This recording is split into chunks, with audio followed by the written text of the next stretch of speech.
एक गांव में दो ढाबे हुआ करते थे। एक ढाबा था दीनदयाल का और एक था बलराज का। बलराज बहुत ज़्यादा घमंडी इंसान था और वो बहुत ज़्यादा चालबाज भी था। वो अपनी चालबाजी से लोगों को पटा पटा कर अपनी तरफ बुला लिया करता था। इस तरह दीनदयाल का ढाबा बिल्कुल भी नहीं चलता था और सभी ग्राहक बलराज की तरफ आ जाया करते थे। दीनदयाल एक सीधा साधा और बहुत ज़्यादा समझदार और दूसरों पर रहम करने वाला आदमी था। वो हमेशा गरीबों का बहुत ध्यान रखा करता था। अगर किसी गरीब के पास पैसे ना होते तो दीनदयाल उसे ऐसे ही मुफ्त में खाना खिला दिया करता था। एक दिन बलराज उसके ढाबे पर आकर बोलता है, अरे दीनदयाल भाई, तुम क्या कर रहे हो इस ढाबे में? तुम तो खाली मक्खियां ही मार रहे हो। ऐसा करो, तुम ये ढाबा मुझे भेज दो। ये देखो, मैं अपने साथ पैसे भी लाया हूँ। और तुम टेंशन ना लो, तुम मेरे पड़ोसी हो, इसीलिए मैं तुम्हें ऐसे तो नहीं छोड़ूंगा। मैं तुम्हें अपनी ढाबे पर काम पे रख लूंगा। इस तरह तुम्हारे भी घर का खर्चा निकलता रहेगा। क्या बोलते हो, बेच रहे हो? देखो, इतने सारे पैसे लाया हूँ मैं। शुक्रिया बलराज भाई, लेकिन मुझे अपना ढाबा नहीं बेचना है। जैसे मेरा ढाबा चल रहा है मैं उसी में ही खुश हूँ। जितना चल रहा है मुझे वही बहुत प्यारा है। मैं इसको ऐसे नहीं बेच सकता। इसी से ही मेरे घर का खर्चा पानी चलता है। और अभी वो दिन तो नहीं आया है ना जिस दिन में मैं फाका रहूं। घर में अच्छा खाना है, अच्छा पहनना है। बस तुम्हारी तरह अच्छे से तो नहीं चलता है। वो भी एक दिन हो जाएगा। अरे दीनदयाल, मैं तो तुम पर रहम खाकर ये खरीद रहा था, नहीं तो कोई तुम्हारा ढाबा खरीदे भी ना। खैर छोड़ो, अगर तुम्हारा मूड बने तो मुझे बता देना। ये पैसे मैं संभाल कर रख रहा हूँ। जैसे ही तुम कहोगे वैसे ही मैं तुम्हें ये सब पैसे दे दूंगा। इतना बोलकर बलराज वहां से चला जाता है। अगले दिन दीनदयाल के ढाबे पर एक आदमी आता है और वो उससे कुछ खाने को मांगता है। दीनदयाल उसे खाना खिलाता है। खाना खाने के बाद वो आदमी उससे बोलता है, अरे भाई, मेरे पास तो पैसे हैं नहीं, इसीलिए तुम कोई काम बता दो, मैं तुम्हारा वो सारा काम कर दूंगा। तुम कुछ भी बता सकते हो मुझे। अरे अगर आपके पास पैसे नहीं है तो कोई बात नहीं, आप ऐसे ही खाना खा लीजिए और जाइए। वैसे भी मेरे पास जितने आदमी हैं वो सब तो खाली ही बैठे हैं। अब मैं तुम्हें क्या काम दूं? मेरा ढाबा इतना तो चलता नहीं है। तुम आराम से घर जाओ। मैं पहले बलराज के ढाबे पर काम किया करता था, लेकिन उसने मुझ पर झूठा इल्जाम लगाकर चोरी का और मुझे वहां से निकलवा दिया और पुलिस से पकड़वा दिया। अब उसके बाद मुझे कोई भी नौकरी नहीं देता है। अगर तुम मुझे अपनी नौकरी में रख लोगे तो मैं तुम्हारा ये ढाबा फिर से चला दूंगा। अरे भाई, मेरा ये ढाबा फिर से नहीं चल सकता। अरे दीनदयाल भाई, ऐसा नहीं है। बस जैसा जैसा मैं कहता जाऊं वैसा वैसा करते जाओ, फिर देखो तुम्हारा ढाबा कितनी तेजी से चलता है। अगले दिन आर्या दीनदयाल के ढाबे पर एक सोने की प्लेट ले आता है और उससे बोलता है, ये 4 किलो की सोने की प्लेट है।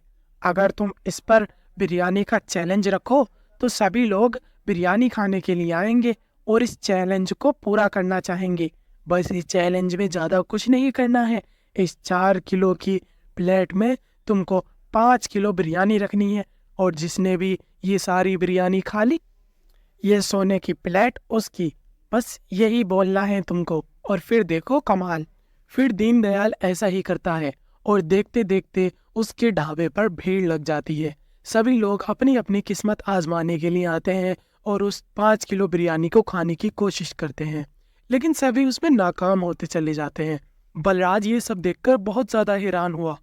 वो सोच रहा था कि दीनदयाल के ढाबे पर अचानक से इतनी ज्यादा भीड़ कैसे आ गई। देखते ही देखते बलराज का ढाबा ठप होने लगा और कुछ ही दिनों में उसके ढाबे पर कोई नहीं आता था और उसका ढाबा पूरी तरीके से ठप हो गया। अब बलराज बहुत ज्यादा परेशान हो चुका था। अब उसने एक आखिरी फैसला किया और दीनदयाल के ढाबे पर जा पहुंचा। अरे दीनदयाल भाई, तुमने ये कैसे किया? तुम्हारा तो ढाबा बहुत अच्छी तरीके से चल पड़ा और मेरा धोखाधड़ी वाला ढाबा वहीं ठप हो गया। और तो और जो मेरे पास ब्लैक मनी थी वो भी चोरी हो गई। अब मेरा फैसला ये है कि मेरा ढाबा तुम खरीद लो, तुम ही उसे चला लेना। अब मैं कहीं और जाकर अपना ढाबा बनाऊंगा। अरे बलराज भाई, मैंने कुछ नहीं किया। ये सब हरिया ने किया है, जिसे तुमने चोरी का इल्जाम लगाकर निकाल दिया था। उसी ने ही मेरा ये ढाबा फिर से चला दिया है, और अब मैं उसे नौकरी पर रखा हुआ हूँ, और वो बहुत अच्छी तरीके से काम कर रहा है। फिर वहाँ हरिया आ जाता है और बलराज से बोलता है, अरे बलराज साहब, वो पैसे आपके किसी और ने नहीं बल्कि मैंने ही चुराए हैं, क्योंकि तुमने मेरे ऊपर झूठा इल्ज़ाम लगाया था, जबकि मैं अपना काम पूरी ईमानदारी से कर रहा था।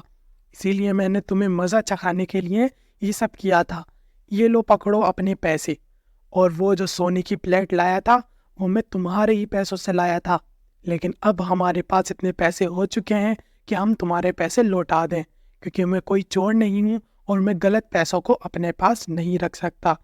और रही बात तुम्हारे ढाबे की, तो वो हमारे मालिक नहीं खरीदने चाहते हैं। हाँ बलराज भाई, हरिया बिल्कुल ठीक कह रहा है। मुझे आपका ढाबा नहीं चाहिए। मेरे पास जितना है मैं उसी में ही खुश हूँ। उन दोनों की बात सुनकर बलराज वहाँ से शर्मिंदा होकर चला जाता है। और इस तरह हरिया की समझदारी ने उनका ढाबा फिर से चला दिया था, और अब वो दोनों अपने ढाबे पर बहुत ज़्यादा मेहनत से काम करते रहते हैं और ऐसे ही तरक्की हासिल करते रहते हैं। पापा, मुझे तो राजेश भैया के हाथ के बड़ा पाव खाने हैं। मुझे बहुत दिल कर रहा है। उनके हाथ के बड़ा पाव बहुत ज़्यादा ही अच्छे होते हैं। प्लीज़ पापा, मुझे लेके चलो ना उनके पास। ठीक है बेटा, तुम टेंशन ना लो। मैं अभी तुम्हें उनके ठेले पर लेके जाता हूँ। वैसे भी मेरा भी बहुत दिल कर रहा है उनके हाथ के बड़ा पाव खाने का। चलो दोनों चलते हैं। राजेश अपने गांव में ही वड़ा पाव का ठेला लगाया करता था। उसके वड़ा पाव बहुत ज़्यादा ही स्वादिष्ट हुआ करते थे। गांव के सभी लोगों को ही उसके हाथों का स्वाद बहुत ज़्यादा पसंद था। राजेश के परिवार में सिर्फ उसकी माँ पूनम थी। वो बहुत ज़्यादा बीमार रहती थी, लेकिन राजेश का कारोबार अच्छा था, इसीलिए वो अपनी माँ की खूब अच्छी तरीके से देखभाल कर रहा था और उन्हें किसी भी तरह की परेशानी नहीं होने देता था। ऐसे ही उनकी जिंदगी हंसी खुशी कट रही थी। एक दिन राजेश के बराबर से ही एक आदमी ठेला लगाता है। राजेश जब उसके ठेले पर देखता है तो वहाँ नए नए तरह के खाने रखे थे, जो कि सब विदेशी थे, जैसे मोमो, बर्गर, पिज़्ज़ा। ये सारी चीज़ें उसके पास थीं। अपने गांव में नए तरह की खाने की चीज़ को देखकर लोग उसका स्वाद चखने लगते हैं और सभी को ही उसका स्वाद बहुत ज़्यादा पसंद आने लगता है। अब सभी राजेश के ग्राहक वो नए तरह की चीज़ को खाने लगते हैं। सभी को ही पिज़्ज़ा, बर्गर, मोमो ये सारी चीज़ें पसंद आने लगती हैं, जिससे राजेश की बिक्री बहुत ज़्यादा कम हो जाती है। अब राजेश के बड़ा पाव बहुत कम लोग ही खरीदा करते थे।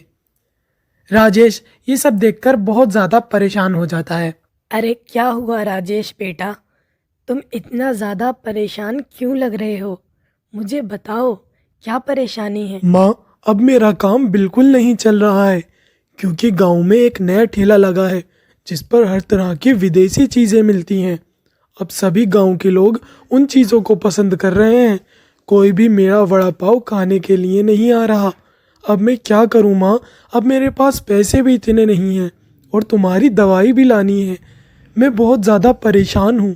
अरे बेटा, इसमें परेशान होने की क्या बात है? ये तो हमें साफ साफ दिख रहा है कि गांव के लोगों को अब कुछ नया खाने को चाहिए। इसीलिए तुम भी कुछ सोचो और इसमें कुछ नया करो। अपने वड़े पाव को नया डिज़ाइन दो और नया स्वाद भी दो। फिर देखो तुम्हारा काम कितनी स्पीड से चलता है।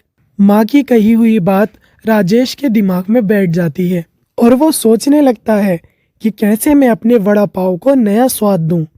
फिर उसके दिमाग में एक उपाय आता है। गांव में सबसे ज़्यादा पसंद की जाने वाली चीज़ तो पिज़्ज़ा है। क्यों ना मैं अपने वड़ा पाव और पिज़्ज़ा को मिलाकर एक वड़ा पाव पिज़्ज़ा बनाऊं। फिर वो अगले दिन से ही वड़ा पाव पिज़्ज़ा बेचने लगता है।